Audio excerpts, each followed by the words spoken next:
Hi guys, this is the summer assignment for Computer Science HL1, your 11th grade course, the first year of your 11th grade course. You will have the same Google class for both years of this course. The code is GNZKS4G. By the time you're seeing this video, I should have already invited you to this, and you will have access to all the materials that I'm presenting.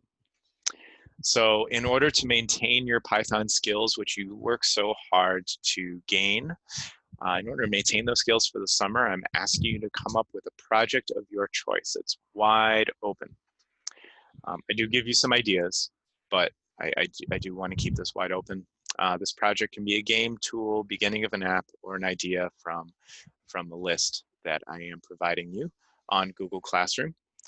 You are, of course, going to use Replit to code your project. You can reach out to me for any and all questions. Replit does do all sorts of graphic interfaces. If that's something that you're interested in, I can point you towards resources as to how to use that, where you could do an interactive tic-tac-toe, a graphical interface, where you could actually click things. It does require some learning, obviously, of how to use the library. But I don't think it's anything that you guys couldn't do. You would just need to make sure that you're setting aside the time to do so, which would be a great exercise in Python to really get used to using these sorts of tools and libraries. The only guidelines that I'm offering you for the project, this project, is that it should have at least the following. You should have data stored in both lists and dictionaries. So you could even have a dictionary of lists or a list of dictionaries if you wanted to just do everything all at once. But every project has its own reasons to have data stored in one or the other. You should have at least 2 or more for loops. I don't think there's any project that you could do for the summer that you couldn't work a for loop in there very easily. 3 or more if, elif, else statements. That does not mean that you have to have an elif or even an else. You just need to have at least an if statement. But see if you can use more sophisticated ways of attacking conditional programming being if, elif, else. If there was a program that you didn't finish during the school year, which we didn't finish with everything, that you wanted to use as your summer project because you're like, I didn't finish with it, but I really want to finish it. And you go, okay, I'm done with this, except I've only got 2 if, elif, else statements.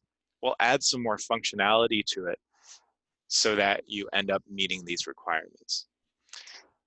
3 or more functions. Remember, def is how you begin a function. And I want you to have 1 or more classes. We learned about classes kind of at the last minute. So if you just have a class in there and it doesn't really do very much, but it still runs, fine. I just want you to try it. And if you don't, that's why it's optional. If you don't have the class in there, it's no big deal. The functions are really important. I do want you to have those functions. Make sure that you are using them appropriately, all right, and that you don't just make a function for the sake of having one, all right? But again, you can use an assignment that we didn't finish during the year, making sure that it meets all of these requirements. This is the list. I have linked a list. I know it's a little old, right? About 8 years old, but these are general good beginner ideas for understanding like how you can make a little game in Replit. You can actually copy the code that it provides you, put it into Replit, and then start to modify it accordingly. Some of those ideas are a little bit easier than others, as you'll see. You know that you can always message me through Google Classroom with any questions that you have or email me. And you know that the earlier you start, the more likely I can help you. Have a wonderful summer, stay healthy, and stay safe.